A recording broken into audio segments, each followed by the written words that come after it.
Bueno, muy buenos días para todos. Estamos hoy en este taller que es Europa, la luna de Júpiter y los extremófilos. Es un gusto tenerlos a todos por acá conectados. Mi nombre es Susiel González, soy astrónoma en el Observatorio Astronómico ITM, que hace parte del Museo de Ciencias Naturales de La Salle. Y estoy con mi compañera Andrea Willes. Hola Andrea, ¿cómo estás? Muy bien, Susi, muchas gracias. Cuéntanos, tú eres Bueno, mi bióloga. nombre es Andrea Willes, yo soy bióloga y hago parte del área de educación también del Museo de Ciencias Naturales de La Salle. Muchas gracias por estar esta mañana con nosotros. Totalmente. Mil gracias a todos los que están por acá conectados.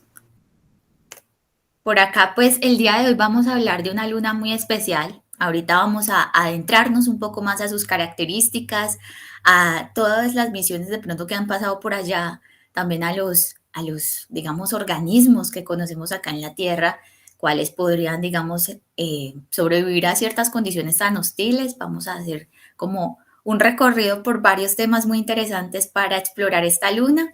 Así que comencemos por acá con bueno, primero que todo, se me iba pasando esta parte muy importante y es que les vamos a solicitar, por favor, que los que puedan, ¿cierto? Llenar el formulario de asistencia, pues se los vamos a dejar en el chat para que, para mapear todo lo que es la asistencia como tal a los talleres y que se puedan seguir realizando con periodicidad. Entonces, por acá les dejamos el formulario de asistencia. Ya son totalmente libres de llenarlo. Y bueno, ese sería el link. Me dicen si de pronto hay algún problema al abrir el link y por acá lo tratamos de resolver en caso de que haya algún inconveniente. No sé si alguno ya lo abrió. Voy a, de todas maneras, tomarme un momentico a abrirlo desde otro usuario. Ya lo abrí y está bien. Excelente, mil gracias. Sí, por acá también ya lo veo que está funcionando bien. Entonces, bueno, por ahí ya lo pueden ir llenando a medida que vamos hablando por acá. Y vamos a empezar con una temática muy especial y es una introducción a los extremófilos.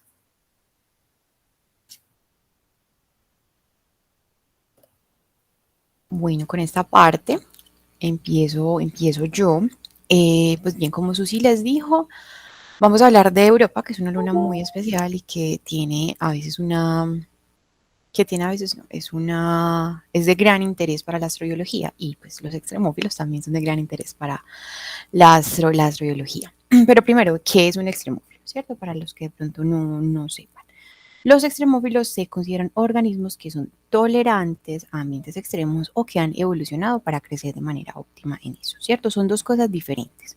Nosotros podemos encontrar organismos extremófilos que están, ¿cierto? En ciertos rangos de presión, en ciertos rangos de temperatura. Ahorita vamos también a entrar en detalle qué tipos hay, pero que no necesariamente sea su ambiente óptimo para crecer. Por eso es que hablamos de que son tolerantes. Y otros que efectivamente en su historia evolutiva, en su historia de vida en la Tierra, han desarrollado características cuya pues, condiciones óptimas sí son extremas, ¿cierto? También vamos a hablar de qué es extremo, ¿cierto? Dale, si quieres, entonces, Susi, con la continua.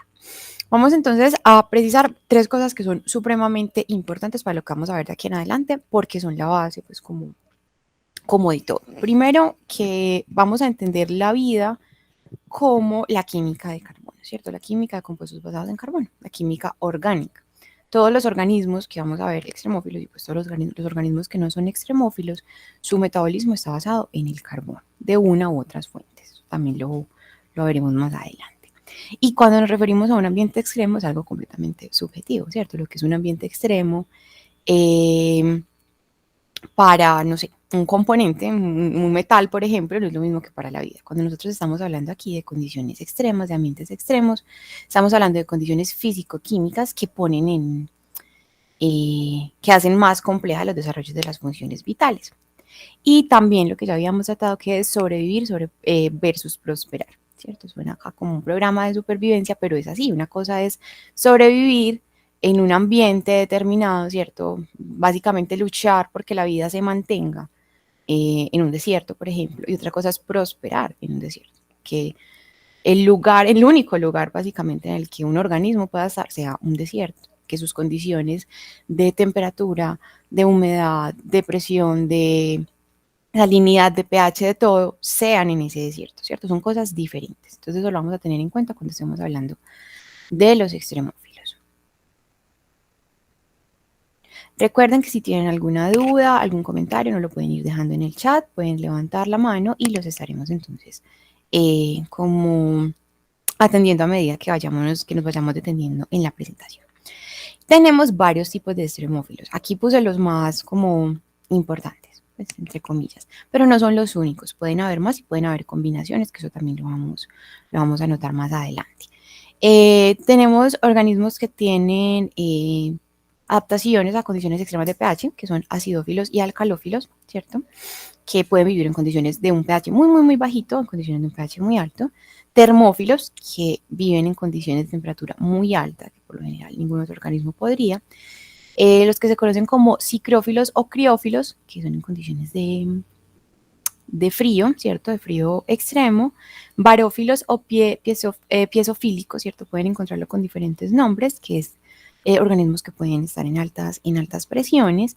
Y puse en la misma categoría oligotróficos y endolíticos, no es lo mismo, pero los puse ahí porque pues, es una categoría más chiquitica. Y también tenemos halófilos, que están en altas concentraciones de sal, y xerófilos. Entonces vamos a ver un poquito de cada uno y vamos a detenernos como en los que más nos atañen en este taller de esta mañana. Entonces, cuando nosotros hablamos de acidófilos, es que tienen un crecimiento óptimo, ahí es donde encontramos que no es que sobreviven, es que prosperan, en un pH entre un 1 y un 5%. Normalmente, ¿cierto? La mayoría de los organismos están en un pH neutro, ¿cierto? Un pH entre 6 y 8, que es donde funcionan todas sus funciones vitales, valga la redundancia, de la mejor manera. Hay algunos organismos, específicamente microorganismos, que conste, vamos a ver muchísimos microorganismos a lo largo de la presentación, pero no son todos microorganismos, no todos los extremófilos necesariamente son microorganismos. Pero en el caso de los acidófilos es muy común en bacterias. Y en bacterias que la verdad estamos supremamente familiarizados con ellas, aunque no lo pensamos constantemente, que son los lactobacilos, especialmente lactobacilos acidófilos, que hace parte de nuestra microbiota, ¿cierto? Corporal, están en nuestro intestino, los encontramos en los yogures que tienen probióticos porque hacen parte de ese grupo, aunque no son los únicos, ¿cierto? Tenemos acetobacter, estos acetobacterias, obviamente bacterias que pueden estar en concentraciones de un pH muy bajito, y acidobacterias, ¿cierto? Son diferentes grupos de bacterias. Y encontramos un grupo particular dentro de los acidófilos que son hiperacidófilos, ¿cierto? Que están en lo más abajo del pH y nosotros podemos encontrar, solo que es algo que normalmente no se pone y es un poco complicado de explicar, que son sustancias superácidas, que su pH está por debajo del 1, ¿cierto? Podemos encontrar sustancias de ese tipo. O que están en el 1, que es muy raro. La verdad que una sustancia sea tan ácida es muy raro. Cuando algo es muy ácido, para que también que eso quede claro, porque es una sustancia que tiene una gran cantidad de protones, pues como libres, pues libres no, pues en proporción es mucho más alta la cantidad de protones. Y estos hiperacidófilos son organismos que viven en esas condiciones de pH supremamente extremo. Lactobacillus no es el caso, Lactobacillus está en el pH pues como de 3 y 4, pero bueno, ahí para que lo tengamos en cuenta. Tenemos ya el otro extremo, que son los alcalófilos, que viven en unos ambientes cuyo pH es supremamente alto, ¿cierto? Aquí es todo lo contrario. Aquí ya no tenemos exceso de protones, sino que tenemos exceso de electrones o de neutrones. Si estoy acá inventando. Diría que, pues no sé si son electrones, pero en todo caso, en este también, pues el ambiente es bastante extremo, ¿cierto? Nos vamos como en el otro extremo, En el ¿cierto? otro lado. Estamos más en Sí. el neutro, nos vamos o para un lado o para el otro, ¿cierto? Entonces, en este caso, estaríamos en el otro extremo como tal. Estos organismos, por su parte, también prosperan en estas condiciones. Necesitan un pH alto para poder sobrevivir. Obviamente no tolerarían un ambiente con altas concentraciones de ácidos. Dentro de los organismos que encontramos acá son algunas cianobacterias, como todas, ¿cierto? Ahorita vamos a ver también qué es una cianobacteria particularmente, pero para que lo tengamos en cuenta son bacterias fotosintéticas, ¿cierto? Son organismos súper importantes en el estudio de la vida, ¿cierto? En general, en la biología y en el estudio de la astrobiología, por sus características particulares. Y encontramos aquí una de las primeras asociaciones que es, entre comillas, común entre dos ambientes extremos que son los haloalcalófilos. Entonces son organismos que toleran o que sobreviven altas concentraciones de sal y un pH supremamente alto, ¿cierto? Y vamos viendo que no necesariamente un organismo tiene que estar bajo una sola condición extrema, por lo general, y de acuerdo a las condiciones que tenemos acá en el planeta Tierra y en otros lugares del sistema solar y del universo, no es que haya una sola condición extrema a la vez, ¿cierto? Vamos a encontrarnos con varias condiciones a la vez.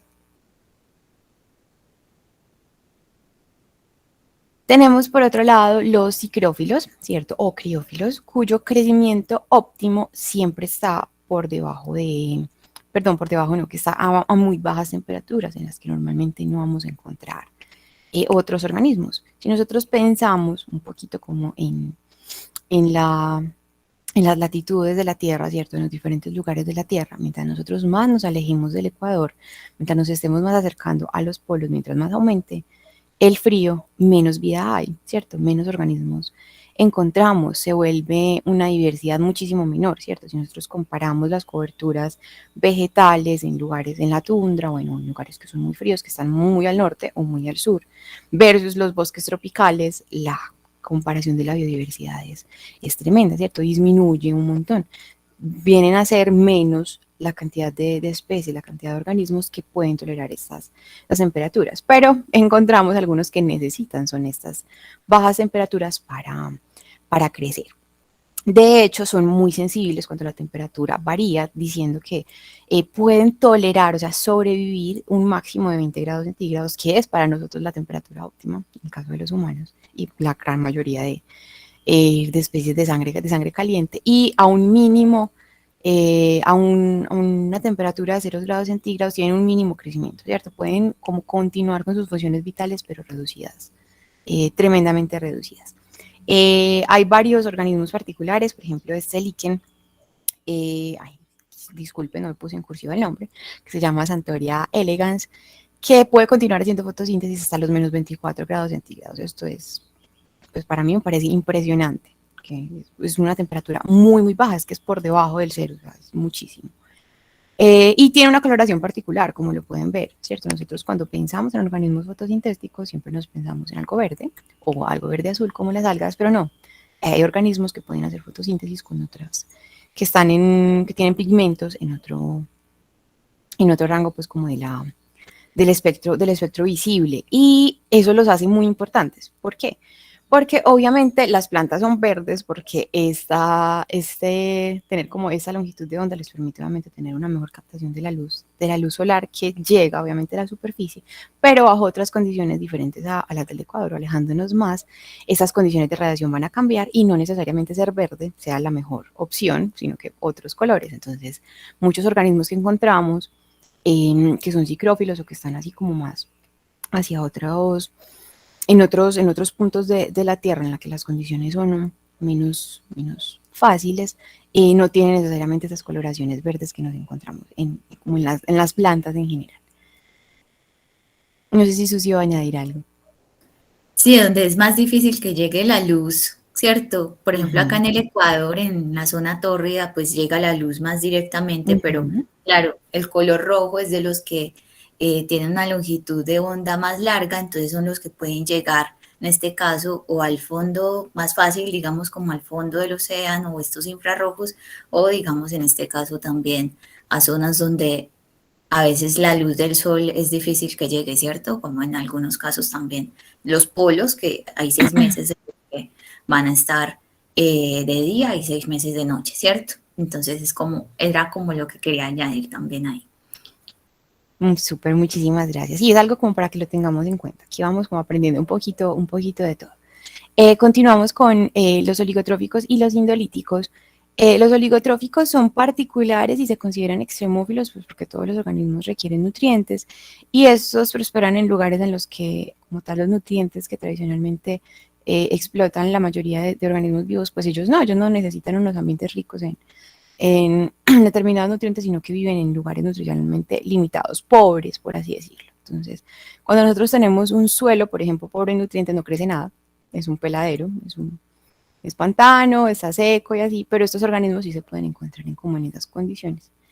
Y por otro lado, los endolíticos son un tema, realmente todos estos extremófilos nos podríamos extender en cada uno horas realmente hablando, pero los endolíticos son muy particulares porque encontraron su nicho, su lugar óptimo para sobrevivir, no, para desarrollarse, para vivir en lugares en los que nadie creería que están, y es dentro de las rocas, dentro de las grietas de las rocas.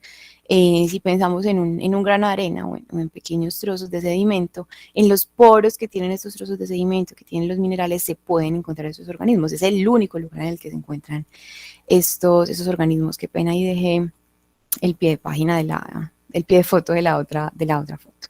Continuamos entonces con el siguiente, Susi. No sé. Ya pasó la Sí, página, sí, ¿no? podemos Ya yo ya continuar. la pasé. Dale, no Vale. hay problema.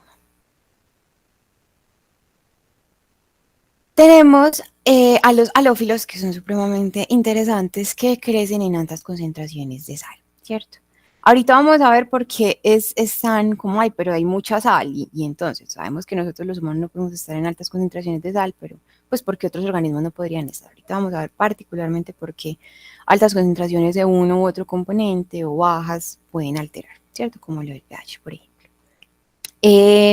Crecen en ambientes con altas concentraciones de sal, ¿cierto? Nosotros acá en el planeta tenemos varios, y el más importante son los océanos. Tenemos océanos o lugares en el océano, zonas que son mucho más saladas que otras, ¿cierto? Entonces, o ambientes que son hipersalinos, en los que vamos a encontrar estos microorganismos. Este modelo que les traje acá son los actinomicetos, que son unas bacterias que tienen una forma muy particular como de crecerse, porque crecen como un entramado. No sé si están viendo ahí que parecen como un tejido sueltecito.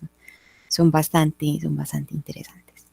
Y dejé para el final, quizás como de las que son, bueno, no, estas no, los xerófilos, que he estado como mencionando mucho desiertos y cosas, y es porque es algo, para mí me parece muy impresionante que un organismo pueda prosperar y que su ambiente óptimo sea el desierto, ¿cierto? No solo los organismos grandes, ¿cierto? Muchos reptiles, insectos, algunos mamíferos como los murciélagos, bueno, y otros mamíferos pequeños, sino esos microorganismos que viven en ambientes desérticos, que son de verdad supremamente hostiles. Y es porque ahorita también lo vamos a ver con Susi, de nuevo conmigo, el agua es supremamente importante para la vida, es esencial. O sea, cuando hablamos de que el agua es vida, no es simplemente una frase cliché, es real. O sea, la vida está basada en agua. Por eso cuando vamos a buscar vida en otros lugares, buscamos agua. Y si tenemos una fuente de agua cerca, es probable que haya más organismos. Entonces, estos organismos que crecen en esas condiciones muy secas tienen características muy especiales que les permiten estar en estos ambientes sin ellos deshidratarse, que es algo que también vamos a ver. Y ahora sí, dejé para el final como dos de los extremófilos que son como más, cuyos modelos, pues como la manera en la que funcionan, son muy importantes en el estudio de la astrobiología, ¿cierto? Los que habíamos visto antes también lo son, pero cuando nos vamos a pensar en condiciones que normalmente se encuentran en otros mundos, como por ejemplo en Europa y en otras lunas y en otros lugares del sistema solar, es que tenemos unas condiciones de alta temperatura y de alta presión. Entonces, este es el caso de los termófilos, que crecen en condiciones de una temperatura muy alta, que cualquier otro organismo pues básicamente moriría, dejaría de funcionar. Nosotros, por ejemplo, los humanos, creo que a partir de los 30 grados dejamos, o sea, nuestras funciones empiezan a deteriorarse. Y si empezamos 35, 40 grados, pues es mucho peor. Por eso es que, y eso estamos hablando pues de condiciones externas. Nosotros nos pensamos cuando tenemos fiebre, y la temperatura del cuerpo empieza a subir, las funciones corporales, el cuerpo empieza a fallar, todo lo que hay dentro del organismo empieza a fallar. Pero estos organismos no, disculpen el gallo, estos organismos no, estos organismos, su óptimo está por encima de los 45 grados centígrados, esto es muchísimo. Y algunos realmente prefieren estar o tienen su óptimo en 100 grados centígrados. Pues esto es muchísimo. Disculpen que ahora ya fueron todos, denme un segundo. Bueno, en el caso de los termófilos, son muy, muy interesantes por lo mismo, porque acá sí encontramos como una amplia variedad de organismos, por llamarlo de alguna manera, que no son tolerantes, ¿cierto? Que esto también lo vimos al principio, no es que toleran altas temperaturas, hay muchos que sí, pero estos son óptimas, las altas temperaturas son su nicho óptimo para desarrollarse, ¿cierto? A estos que están como que la óptima es de 100 grados centígrados o acercándose a esto, pues que es la temperatura de ebullición del agua, es muchísimo. Pues de nuevo, pensemos en el agua.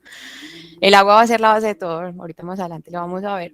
Se conocen como hipertermófilos, ¿cierto? Son bien, bien interesantes. Entonces, creo que continúa Susi, creo que voy hasta acá, barófilos, perdón. Estos son bien interesantes porque toleran unas presiones extremas, ¿cierto? Nosotros tenemos a la superficie pues una presión determinada, ¿cierto?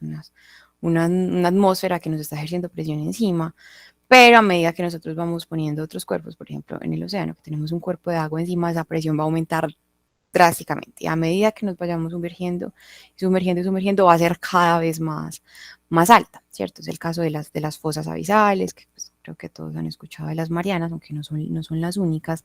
Entonces, que un organismo esté a esa cantidad de presión adicional a la salinidad, a la falta de luz, bueno, un montón, de nuevo, un montón de condiciones, es bien interesante.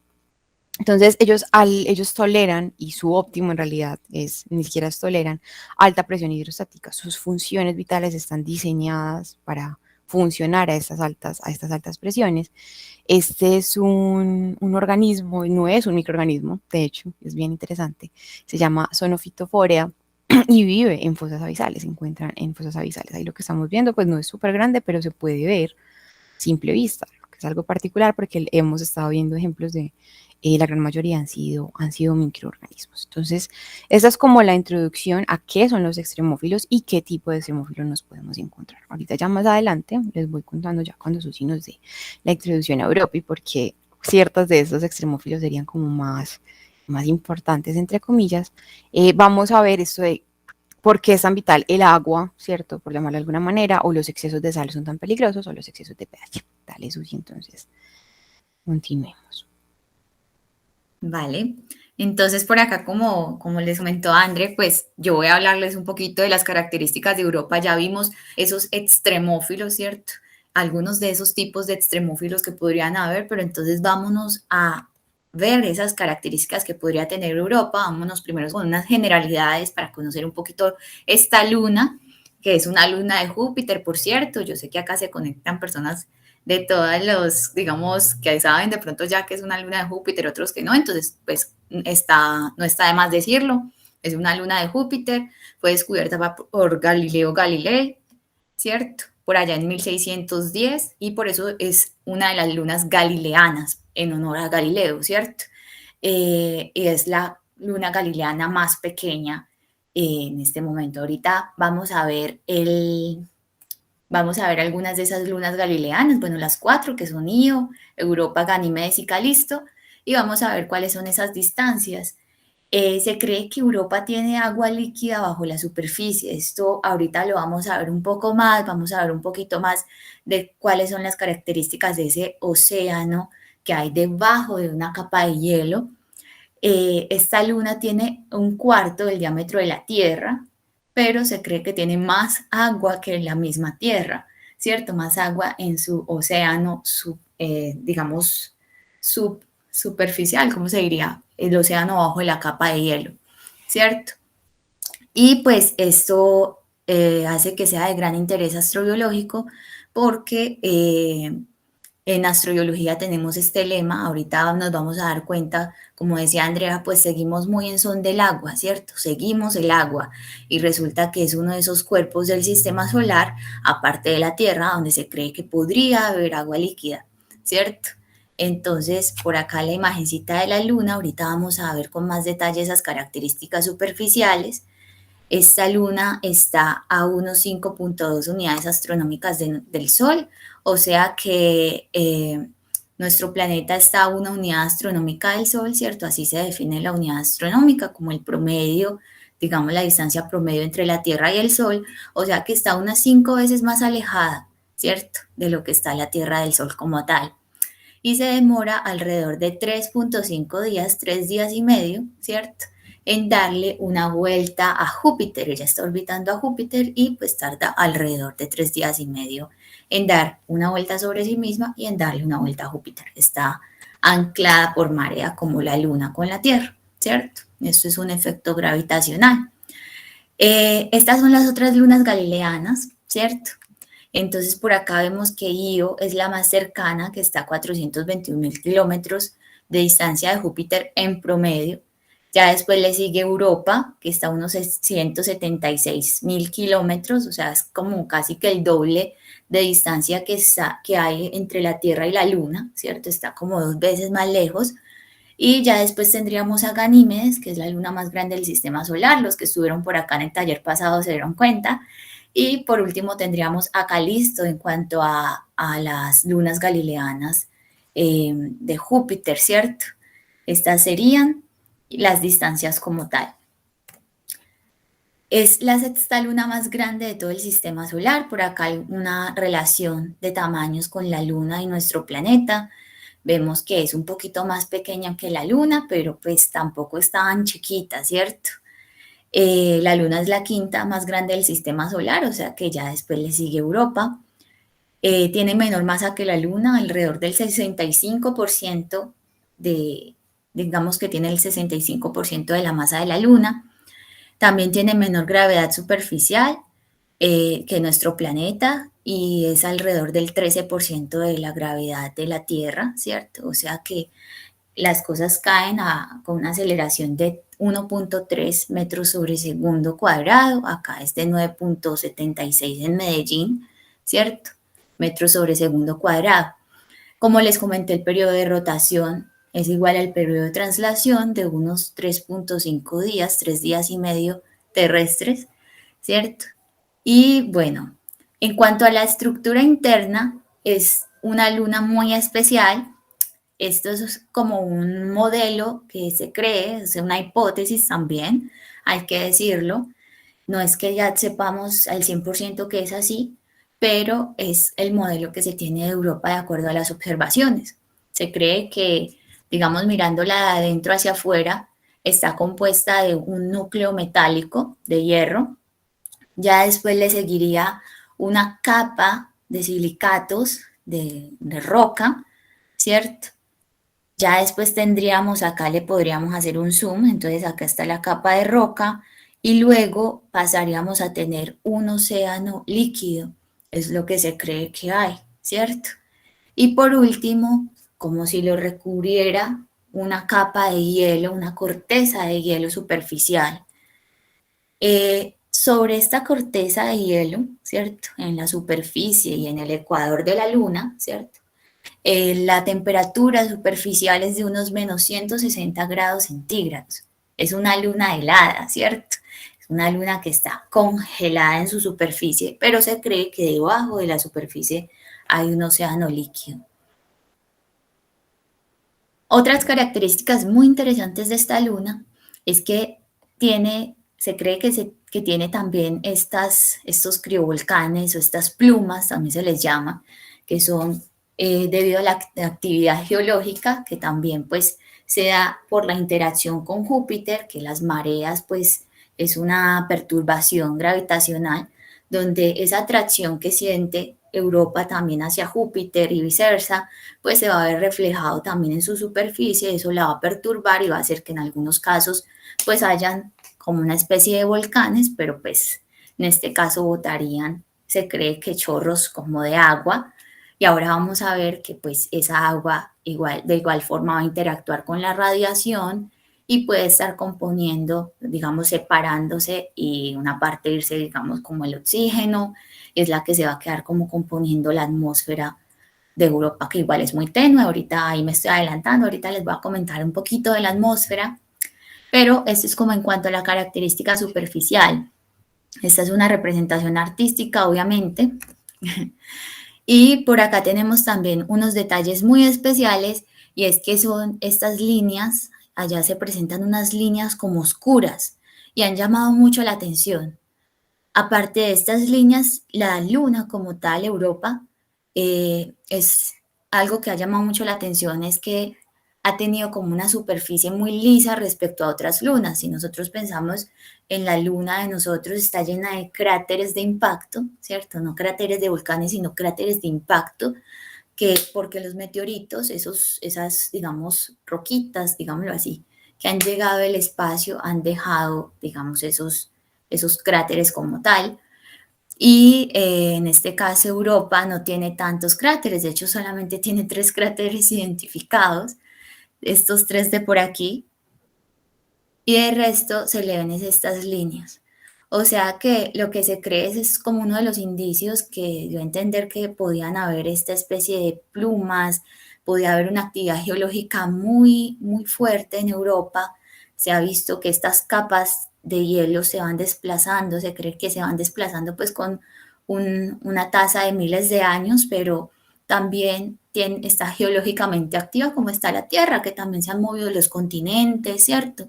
En el caso de Europa también está geológicamente activa en ese sentido. Y estas líneas nos han llamado un montón la atención. Hay diferentes hipótesis de por qué podrían darse, pero también pues una de ellas es que podría ser por esa actividad geológica como en el caso de la Tierra cuando se juntan, digamos, como esas placas y se van formando, por ejemplo, en el fondo del océano las dorsales oceánicas. Entonces son características que podrían deberse a esa interacción, ¿cierto? Geológica que hay allá. Y también se cree que por acá salen a flote algunas sales que cuando interactúan con la radiación, pues han hecho algunos experimentos acá en la Tierra donde ponen sales, los ponen a radiación y esas sales se vuelven rojizas. Entonces se cree que también podría deberse a algo así, pero pues es algo que hasta el momento hemos tenido por fotografías, ¿cierto? Ahorita vamos a hablar de las misiones. Entonces, digamos que estas son algunas de las hipótesis que hay de esas características superficiales.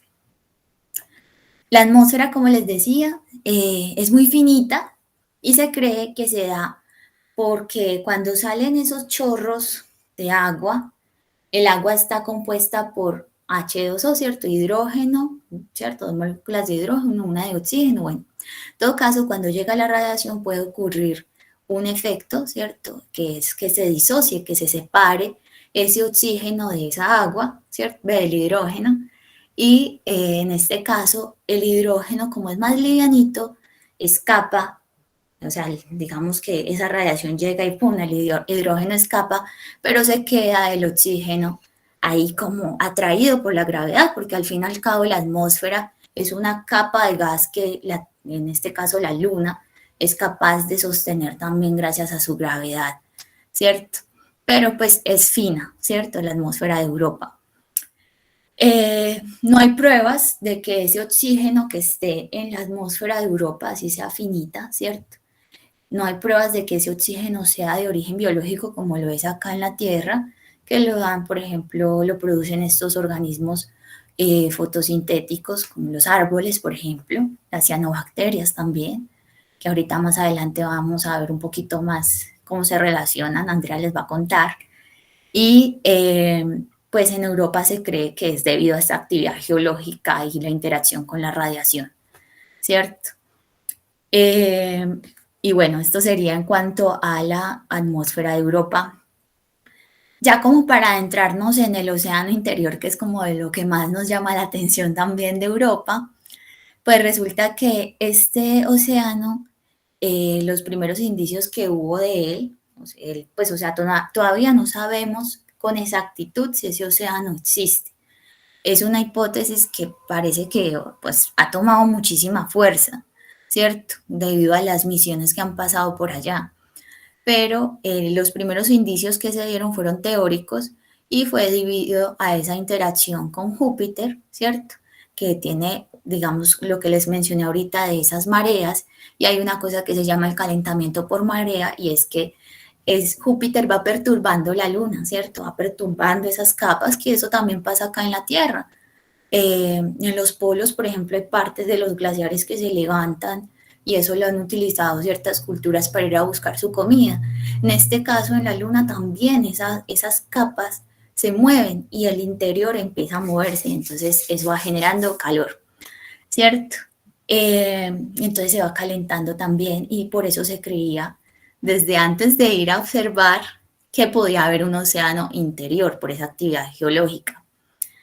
Luego, pues varias observaciones se realizaron de emisiones. El Hubble también tomó una foto que nos llamó mucho la atención porque alcanzó a ver como si saliera material de Europa. Entonces, eso también nos ha llamado mucho la atención y se cree que ese océano podría tener alrededor de 2 o 3 veces el volumen de los océanos de la Tierra.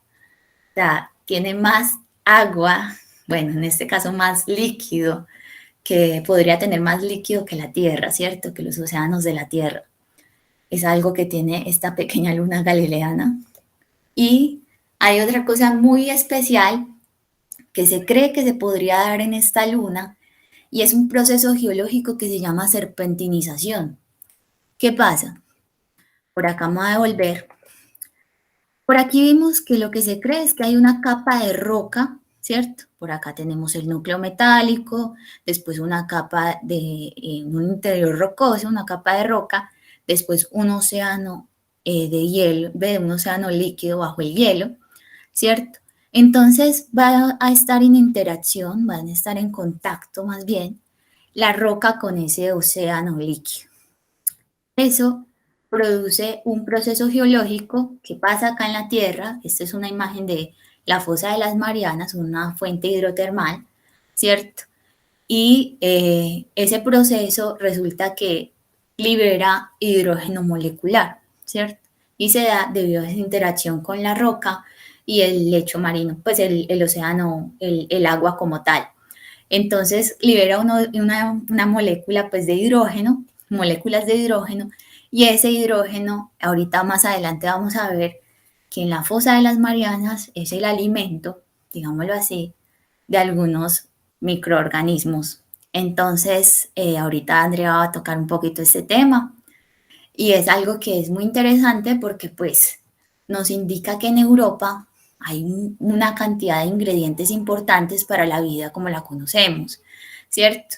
O sea, tenemos agua, que es muy importante para la vida como tal. De hecho, se cree que la vida acá en la Tierra empezó en estas fuentes hidrotermales. Es una de las teorías, de las hipótesis más bien, más aceptadas. Y necesita también diversas fuentes de energía que en Europa las tiene. Tiene estas energías por mareas, tiene la radiación. Esto es importante también para generar, digamos, como estas reacciones y en este caso pues también tiene varios elementos químicos. En Europa también se ha visto pues como en otras lunas que llegan meteoritos, llegan a su superficie helada, esa corteza helada, y muchos de ellos pues nutren también la luna, ¿cierto? Como en el caso de la Tierra, muchos meteoritos también nutrieron nuestro planeta y esos meteoritos podrían tener también elementos, bueno, elementos de carbono, o sea, material orgánico, que no es que estemos diciendo que tengan vida, sino que es que llegue material orgánico y pues ahí puede darse un escenario muy interesante, ¿cierto? Porque pues están varios ingredientes que son esenciales para la vida como tal. Entonces, bueno, ya por acá vamos a hablar un poquito más de esa agua y ese metabolismo, ¿cierto? Como para ahondar un poco de por qué es importante esa agua y cómo impacta también todo esto al metabolismo. Bueno, ya continúo yo por aquí. Entonces, lo primero, el porqué del agua, ¿cierto? Porque todo el tiempo hemos hablado del agua, todo el tiempo hemos hablado de por qué es importante el agua y es básicamente porque todos los organismos, un gran porcentaje de ellos, sean microorganismos, sean organismos unicelulares, ¿cierto? Una sola célula o pluricelulares, están basados en agua, ¿cierto? El citoplasma tiene una base acuosa, todas las funciones se dan en este medio acuoso. Y mantener ese equilibrio, ¿cierto?, entre la cantidad de agua que tiene dentro de un organismo y la cantidad de afuera es esencial. Por eso es que muchos de estos extremófilos se consideran tan importantes para el estudio de la vida acá en la Tierra y la posibilidad de vida en otros lugares. Es eso, ¿cierto? Esas capacidades para mantener el agua de una u otra manera. Eso aquí lo que estamos viendo es el proceso, pues cómo funciona la ósmosis, la regulación interna, ¿cierto?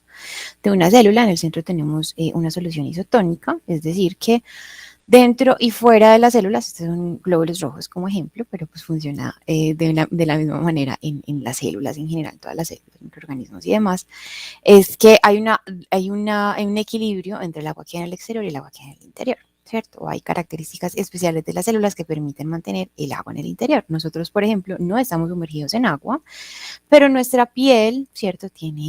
Es especial y nos mantiene aislados, mantiene el agua dentro de nosotros. Y los otros organismos, bacterias, por ejemplo, su pared celular les permite hacer eso, bueno, y así en general. Pero lo que nos vamos a encontrar es que la mayoría de organismos sí se encuentran en ambientes hipertónicos en los que hay una gran cantidad de sales afuera, ¿cierto? Del agua, lo que va a intentar hacer el organismo es compensarlo, entonces se va a llenar de sales, va a dejar salir un montón de agua y se va a deshidratar. O por otro lado, tenemos un ambiente hipotónico en el cual pues el organismo, además del agua, el agua es la base, pero tenemos otros compuestos dentro de las células.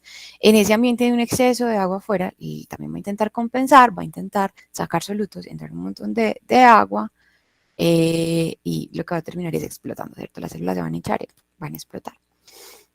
Entonces, por eso es que, o sea, el agua este es solo uno de los ejemplos, pero era como para que lo tengan un poco más gráfico de lo que puede suceder cuando se alteran estas condiciones de humedad para las células, ¿cierto? Las células son supremamente delicadas.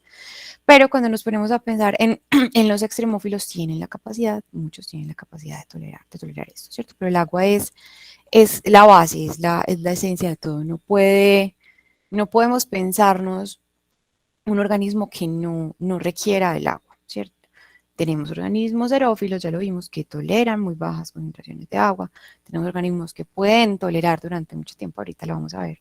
El hecho de que no haya agua, ¿cierto? De que todo sea un ambiente de supremamente baja humedad, pero sí o sí necesitamos agua para que viva. Entonces ahí están como entran en juego esas adaptaciones que permiten regular el agua de los organismos, ¿cierto? Desde por el lado del agua. Y por eso siempre, y además, ya Susi se los dijo, siempre la vida la hemos asociado al agua, ¿cierto? Las teorías más acertadas, creemos que la vida salió del agua, como el boom de diversidad de organismos se dio en los océanos del Cámbrico, siempre se cree que está ligado a estas fuentes o a puntos en los que las condiciones cambiaban, ¿cierto? No hay inerte sin nada, no, sino que las condiciones en puntos específicos comenzaron a cambiar y ya eso es lo que vamos a ver, porque cuando esas condiciones cambian es que se puede dar como las condiciones de surgimiento de vida. ¿Qué es el metabolismo? ¿Cierto? Todos los organismos tienen un metabolismo. Dentro de la definición de vida, que es muy compleja y que si ustedes la buscan van a encontrar, pues hay como unos requerimientos, pero eso se vuelve muy difícil, entonces no vamos a entrar en esa discusión, pero los organismos tienen metabolismo, ¿cierto? Tienen una serie de reacciones en cascada, ¿cierto? Unas dependen de las otras que permiten mantener el equilibrio, ¿cierto? La homeostasis de esos organismos que les permiten crecer, que les permiten reproducirse, ¿cierto? El metabolismo es la ciencia de todo. ¿Qué es el metabolismo? Reacciones químicas. Para que una reacción química suceda, pues tenemos unos reactivos y vamos a tener unos productos. Pero hay dos formas de que las reacciones sucedan. Hay reacciones que se conocen como endotérmicas, que necesitan energía, además como de las bases, para producirse, y otras que por el contrario producen energía. En general, muchas de las reacciones metabólicas siguen este proceso, ¿cierto? Siguen energía más los reactivos, vamos a tener unos productos. Y como el ejemplo, la esencia de lo que es la vida, pues cómo funciona el metabolismo son las enzimas. Las enzimas son las que permiten todo. Por así decirlo, es el medio, es como si tuviéramos un horno. Entonces, si nosotros queremos hacer una torta, podemos preparar la torta y si la dejamos ahí en la encimera de la cocina, pues créanme que la torta jamás va a estar. Va a ser una mezcla de un montón de componentes, pero nunca va a ser la torta que nosotros esperamos. Las enzimas son, por así decirlo, el horno, ¿cierto? Lo que permite transformar eso en otra cosa. Entonces, nosotros tenemos enzimas que, por ejemplo, acá lo que estamos viendo es un reactivo, ¿cierto? Un sustrato que tiene dos componentes y lo que esa enzima lo va a hacer es romperlo, o por el contrario, va a formar nuevos compuestos a partir de otros. Pero ¿qué es lo importante con estas enzimas? ¿Y por qué tanta cháchara ahorita con los termófilos y los acidófilos y bla, bla, bla? Porque las enzimas tienen condiciones supremamente precisas y especiales para funcionar de una manera óptima. O sea, nosotros no tenemos una temperatura corporal de 36, 37 grados porque sí, no, es porque todas nuestras enzimas funcionan a esa temperatura. Por ejemplo, y en los organismos que tienen una diferente temperatura corporal es porque funcionan sus enzimas bajo esa temperatura y bajo el pH que tienen sus células, que ya habíamos visto que lo más normal es un pH neutro, y bajo las condiciones de presión que tenemos en la superficie de la Tierra o a ciertas profundidades, ¿cierto? Que no son fosas abisales. Cuando nosotros, por ejemplo, cuando hablamos de cuando nos da fiebre, pues las enzimas empiezan a desnaturalizar porque las enzimas son proteínas y ya dejan de funcionar, ya no funcionan como antes. Entonces, las enzimas son un tema crucial porque es lo que como que se vuelve tan importante en la gran mayoría de los extremófilos. Una enzima que pueda funcionar a temperaturas de 100 grados centígrados. Es algo absurdo, ¿cierto? Porque a esa temperatura, bueno, por cierto, cuando hablamos de termófilos, que mencionábamos mucho que podían estar a 100 grados, si nosotros lo pensamos a 100 grados, el agua ebulye, ¿cierto? Pero el agua no ebulye siempre a la misma temperatura porque eso también va a depender de la presión.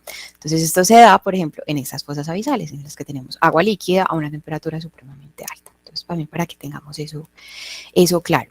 Entonces, organismos, por ejemplo, en una fosa abisal, cerca de una chimenea subacuática, entonces tienen temperaturas altísimas, tienen una presión extrema, tienen unas condiciones de radiación, porque aunque nosotros no seamos fotosintéticos, nuestro organismo también necesita la radiación del sol para generar ciertos componentes. La vitamina D, por ejemplo, solo se puede dar gracias a que recibamos sol. Entonces, tienen un montón de características que en otros organismos su metabolismo no funciona, no funcionaría. Entonces, por eso son tan importantes y por eso se vuelve como hay, es que es termófilo, sí, es termófilo, entonces, ¿cómo están diseñadas esas enzimas? O sea, ¿qué tienen de raro que les permiten vivir en esas condiciones que otro organismo no podría hacer?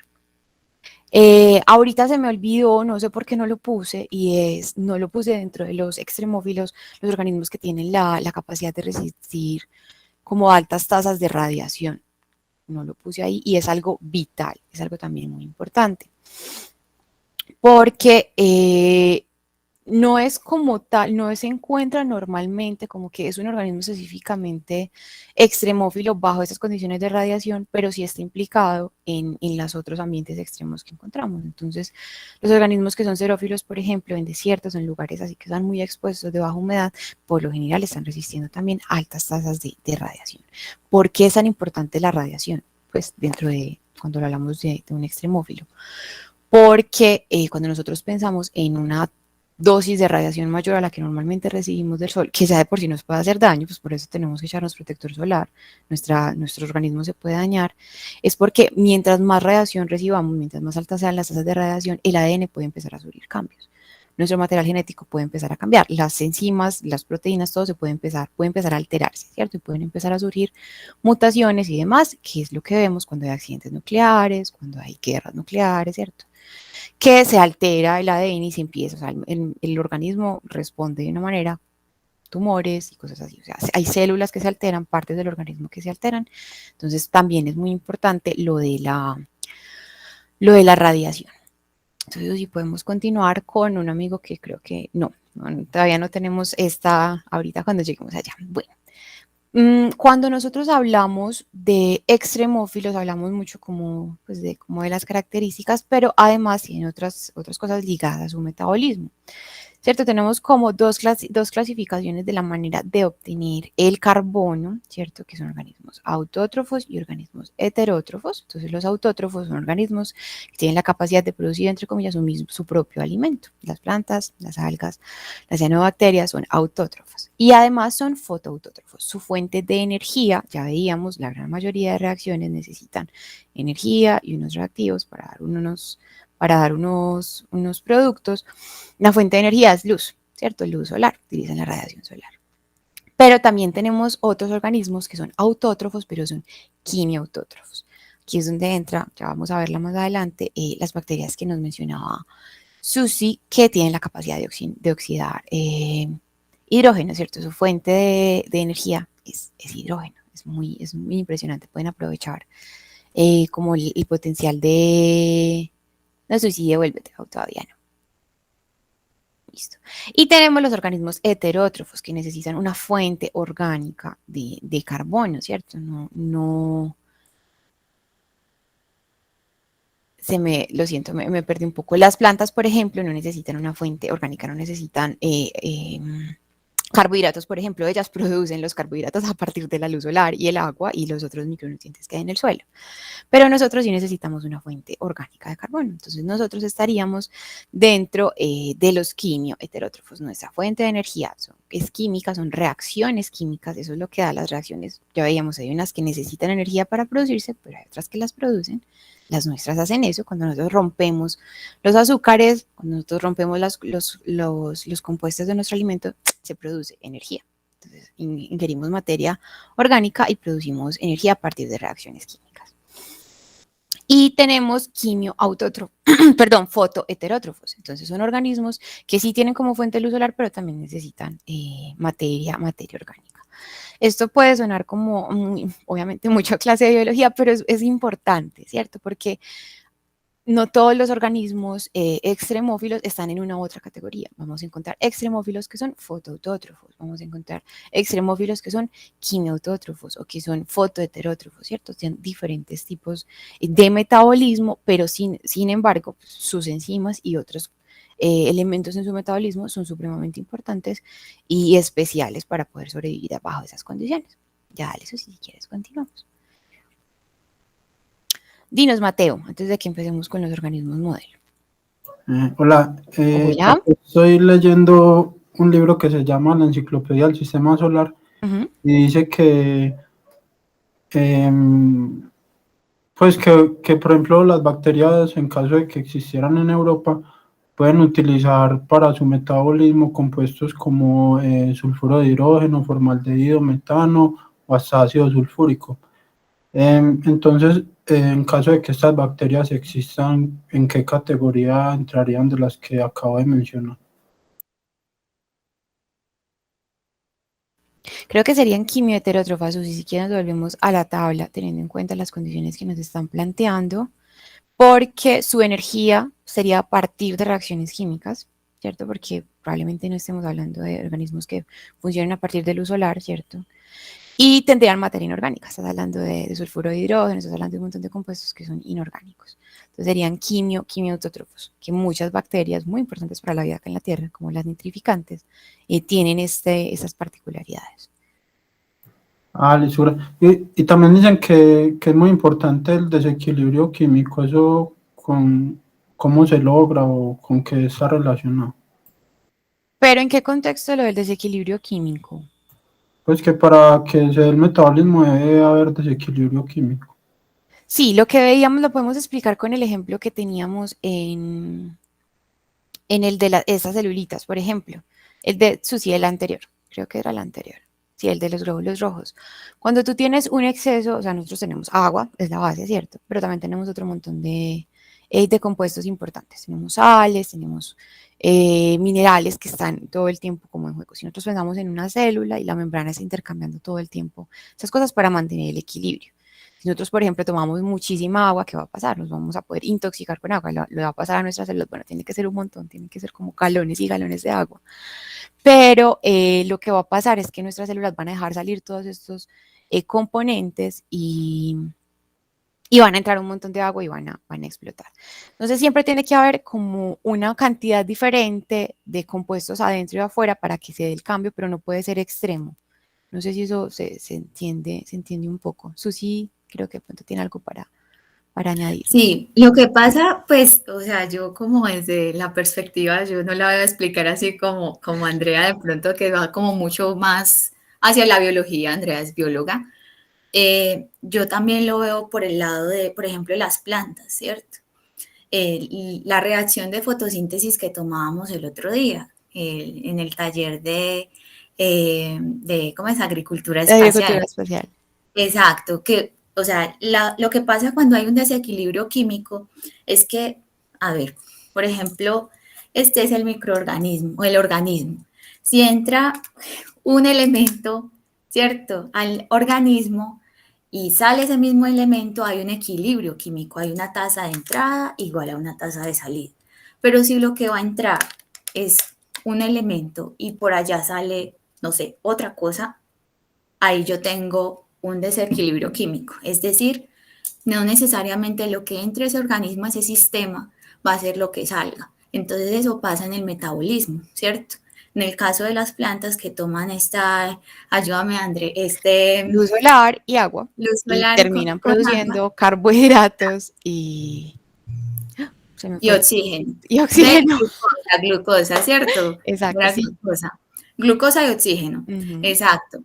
Entonces, eso, por ejemplo, ahí es un claro ejemplo de que nosotros, pues, en el caso de las plantas, pues ellas van a tomar unos elementos y no necesariamente van a salir los mismos. Y eso es un aspecto muy importante en la vida, cuando Es hablamos de la esencial, es la astrobiología. esencia de la vida, Exacto, porque somos capaces, también lo hacemos los humanos, de ¿cierto? transformar. No necesariamente lo que comemos es lo que sale. Entonces, de ahí también podemos ver ese desequilibrio químico cuando hablamos pues cuando estabas mencionando lo del desequilibrio químico con la vida y el metabolismo. El metabolismo lo que hace es eso, cambiar, digamos, hacer reacciones químicas que ya, pues eso es irreversible, ¿no? Pues ya por ese lado, digamos, No, sí lo son que entró es reversibles. diferente a A lo eso a que lo que salió. iba, que es algo que me parece interesante de lo que estás diciendo, y es que entendamos que es desequilibrio en el resultado, pero los elementos son los mismos. O sea, no es que vayamos a entrar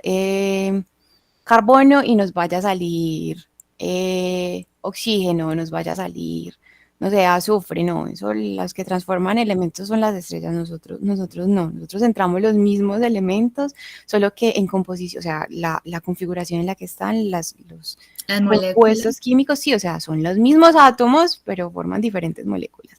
No que es lo del desequilibrio químico me da pie como para pensar eso, que se puede quizás a veces malinterpretar en que pues entran unas cosas y salen otras completamente distintas, no.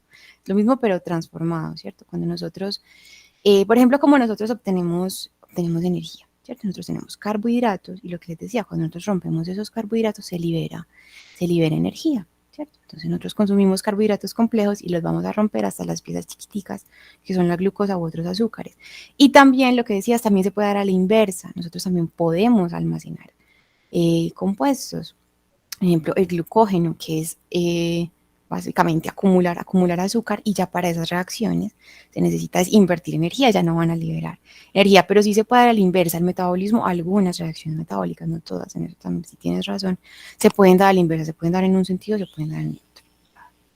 Es bastante interesante.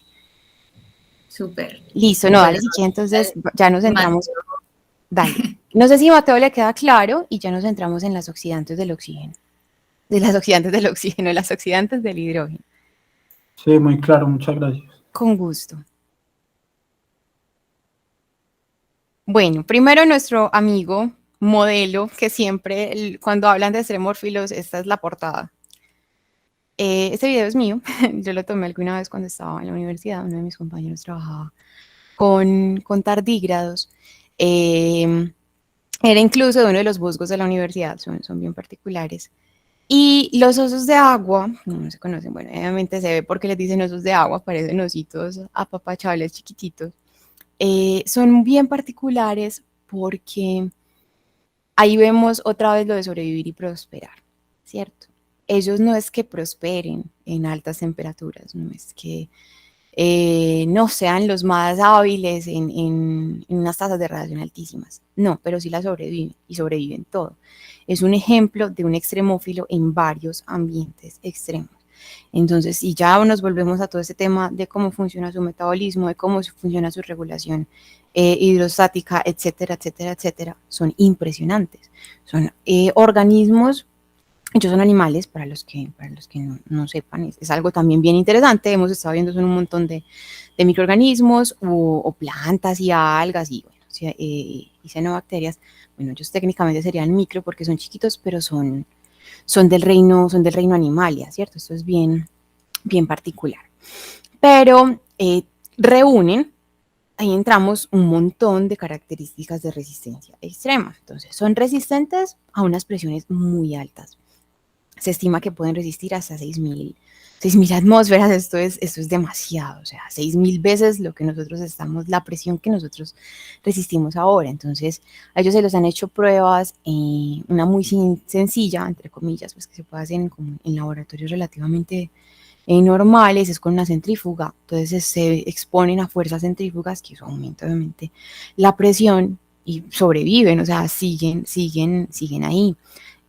Pueden sobrevivir a temperaturas muy, muy bajas, de hasta menos 200 grados, o sea, cada vez se acercan más al cero absoluto. Esto es impresionante. O hasta 150 grados centígrados, esto también es, o sea, lo que veíamos antes. Si nosotros tenemos un organismo que es termófilo, probablemente si le bajamos la temperatura, no va a sobrevivir, ¿cierto? Entonces, está muy adaptado, sus enzimas y metabolismo están muy adaptados a esas altísimas temperaturas, pero si cambiamos las condiciones, no. Entonces, claro, los tardígrados no prosperan, pero sí sobreviven a ambos rangos, a extremos supremamente grandes. Y por último, la deshidratación. Entonces, ¿qué ocurre con la deshidratación? Los tardígrados viven en ambientes acuosos, entonces es común encontrarlos en musgos. Cuando nosotros vemos un musgo, es muy probablemente que haya tardígrados. Aunque pues se han encontrado en otros ambientes que también tienen humedad.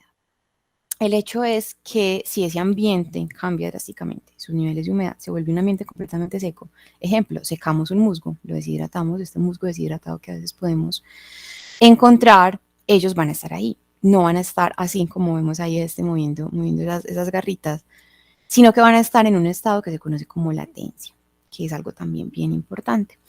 Y es que tienen la capacidad de cambiar, se vuelven básicamente como una armadura, se cierran su metabolismo, la tasa metabólica, que es algo también, nosotros tenemos una tasa, todos los organismos tienen un metabolismo, tiene pues cierto ritmo, la tasa de ellos baja por completo, entonces básicamente es como si quedaran congelados, como si estuvieran muertos temporalmente. E inmediatamente esas condiciones cambian, vuelve a haber humedad, tienen la capacidad de volver a revivir, entre comillas. Entonces, por eso es que siempre los vamos a ver como modelos de la astrobiología, como organismos muy importantes, porque también se han hecho experimentos con ellos en varias misiones espaciales, se los han llevado para la Estación Espacial Internacional, han salido cohetes con ellos y han mostrado eso, todas estas condiciones que ya hemos logrado descubrir y que no siempre es que sobreviven, sino que también a veces prosperan. O sea, se los han llevado en misiones espaciales en las cuales su tasa de reproducción se ha mantenido, o sea, se siguen reproduciendo, que eso es pues uno de los resultados, entre comillas, de prosperar, que pueden tener descendencia, que pueden pasar sus genes a la siguiente generación. Entonces los quería traer porque como tal no es el modelo que se estudia, en el caso, por ejemplo, de Europa u otros cuerpos del sistema solar, o bueno, que puedan reunir condiciones para albergar vida, pero su metabolismo, o sea, son organismos que se necesitan estudiar mucho más a profundidad para entender qué es lo que tienen, o sea, cómo es posible que puedan tolerar tantas condiciones extremas a la vez, ¿cierto? Porque básicamente podrían estar a menos 200, a 3.000 atmósferas de presión y estar completamente deshidratados, y después los volvemos a mojar y vuelven y hacen lo que están haciendo en este video. No sé si hasta acá tengan una pregunta y ya sí entramos con las bacterias, que sí son como más.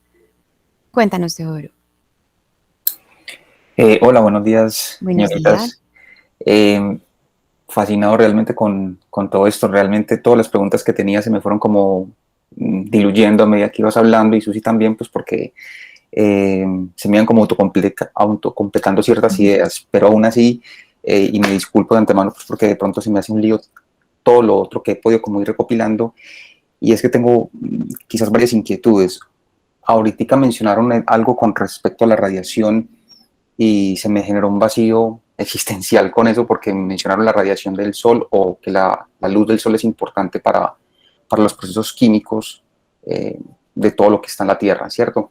Pero esa radiación del sol difiere mucho de lo que son los rayos cósmicos. Lo pregunto porque no sé si la radiación solar es ionizante o no es ionizante, porque yo, hasta donde entiendo, sé que los rayos cósmicos son de alta energía, y estos traspasan la atmósfera completamente y llegan hasta las profundidades de la Tierra, y ahí se desprenden, me imagino que electrones o alguna otra de esas vainas raras de las partículas.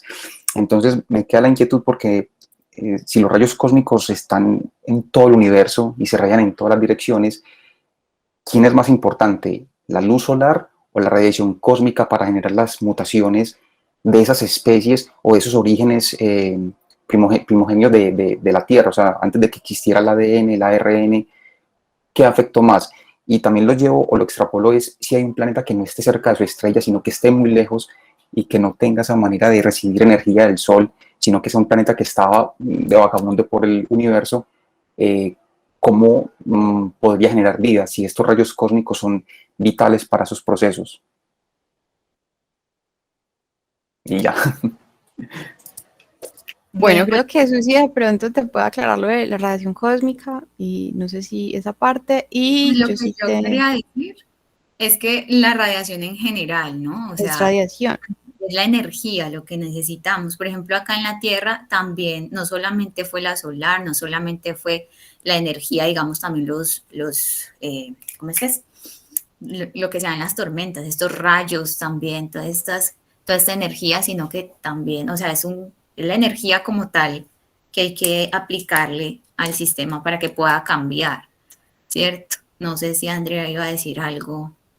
No, iba a poner, por ejemplo, la energía interna acá del planeta, entonces la fuerza de los volcanes, por ejemplo, o que no necesariamente es la radiación solar, es la radiación en general, o sea, las cosas que puedan producir este tipo de energías pueden producir cambios. Ahorita hablábamos de tocar el tema de la radiación nuclear, ¿cierto? De los accidentes nucleares, cómo liberan energía, y eso se puede dar, pues no necesariamente una bomba nuclear, pero en otro lugar del sistema solar que no tenga las mismas condiciones de radiación del Sol que tenemos acá en la Tierra, se pueden dar otras fuentes de radiación que impliquen ponerle energía al sistema que antes no tenía o que cambie de un momento a otro y pueda generar cambios dentro de los componentes que haya ahí. Yo era por ese lado.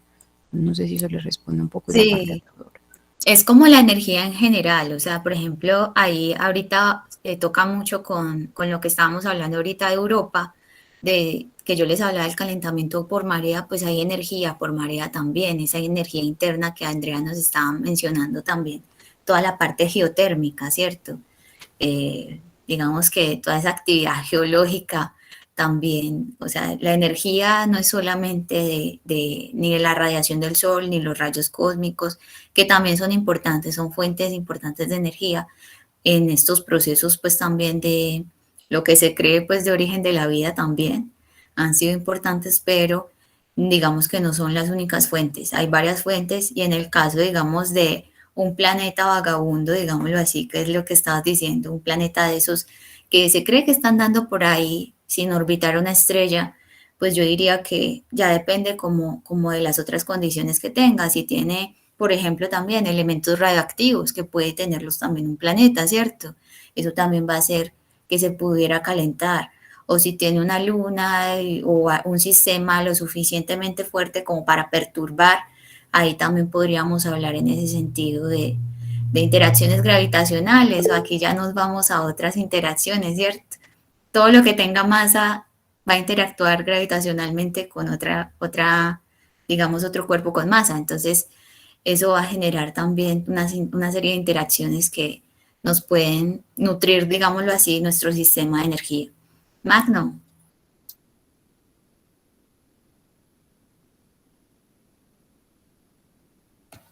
Creo que por acá, no sé si Magno levantó la mano, ¿cierto? Sí, pero no sé si de pronto fue un accidente o... Qué pena. Cuéntanos, Teodoro, porque Magno todavía no nos responde. Tranquila, sí. Con respecto ya a eso que me están mencionando, entonces listo. Entonces voy a tratar de hacer una fusión con toda la información que me han brindado esta mañana, que nos han brindado más bien. Entonces ese es como todos esos fenómenos, ya esa parte geotérmica, todas esas condiciones que se presentan, un acoplamiento de marea de la Luna con respecto a su planeta, al Sol. Listo, eso es como entonces las partes del horno microondas que yo necesito para procesar un alimento, que en este caso seríamos nosotros como resultado, como esa vida, ¿cierto? Pero entonces vuelvo y sigo con esa inquietud porque listo, o sea, yo entiendo la parte de la energía, pero entonces no sé si de pronto lo que es la parte de esa misma radiación sea tan relevante, porque listo, yo entiendo lo de la temperatura que se puede dar en la Tierra, en la superficie, pero no sé hasta qué punto entonces esta radiación que es la de alta energía sea la que me catapulte la evolución, por lo que sería la única que sería capaz de cambiarme el ADN de un cuerpo, porque yo puedo tener mucha radiación porque me llega por todas partes, pero toda esa radiación igual a mí no me va a generar un cambio en el ADN, o sea, no me va a generar tasas de mutación por ninguna razón. Entonces, ahí es donde tengo todavía como esa pérdida de información, digámoslo así, porque no sé hasta qué punto entonces, Sí, creo quién es el que quién es no, el lo que estás cataliza todo. tomando de una manera muy unidireccional. Estás tomando como que la radiación es la única fuente de un cambio en el material genético. Y no, es una de las fuentes. El material genético Ok. puede cambiar por sí solo. O sea, un organismo puede evolucionar, o el material genético de un organismo puede evolucionar por muchos mecanismos, ¿cierto? O sea, las mutaciones no son el único. Y la Bueno, mutación por radiación no es el único. Y no sé si Susi ya tenga algo que añadir ahí en esa parte. sí, es que yo creo que también de pronto hay una confusión con lo de los rayos cósmicos y las erupciones de masa coronal, todo esto. Resulta pues que eso también hace parte de esa radiación como tal de los rayos cósmicos, ¿cierto? Y aquí también entramos a un tema muy grande que es de habitabilidad. Yo sé que Teo va por allá, por la parte de habitabilidad. Y entre esas, pues, yo sé que acá esto va a ser un tema muy diferente a lo que les traemos en este taller, pero hay una habitabilidad también galáctica. Entonces, si nosotros pensamos, por ejemplo, en estos rayos cósmicos, pues bueno, sí hay una fuente en las estrellas, pero también a medida que nos alejamos, nos vamos a regiones de la galaxia, nos acercamos, por ejemplo, más a la galaxia, pues pueden haber una cantidad de estrellas eh, más que mayor de unas masas diferentes, pueden ser de pronto más grandecitas, pueden, entonces, o sea, es diferente el entorno de radiación y eso también lo marca esa habitabilidad galáctica, ¿cierto? Y bueno, esto ya es como un tema muy grande, pero pues la radiación también es importante, ¿sí? Pero pues no es la única fuente de energía, ¿cierto? Que también podríamos tener en un sistema. De hecho, cuando estudiamos esto de lunas, fíjense que también nos basamos mucho en el calentamiento por mareas, en pues la radiación igual que le llega del Sol, porque imagínense, igual esta luna está 5 veces más lejos que la Tierra del Sol y aún así también le llega radiación. Entonces, no sé, digamos que no podemos dar una respuesta tampoco general, ¿cierto? Hay varias fuentes de energía y bueno, estas son unas de ellas, ¿cierto? Y diferenciar, pues también recalcar eso, de pues que la radiación no es la única y en este caso pues también esas eyecciones de masa coronal, toda la parte de, digamos como también en este caso del Sol pues tendría una contribución en esos rayos cósmicos, no solamente de estas explosiones de supernovas y estas cosas, ¿cierto? No sé si de pronto por ahí vamos mejor, Teo. Sí, no, completamente no. Y ya pues obviamente ya investigaré más información de eso, pero sí, ya de hecho me hicieron cambiar una parte de ese pensamiento, sí, o sea, lo tenía todo muy basado es justamente en la radiación, no, nunca lo percibí pues como desde otro punto en el que la radiación no sea el único mecanismo, pero listo, no, voy a investigar esa parte porque sí me interesa mucho todo lo que tiene que ver con los orígenes de la vida en la Tierra y pues en el resto del sistema, en el universo entero, mejor dicho.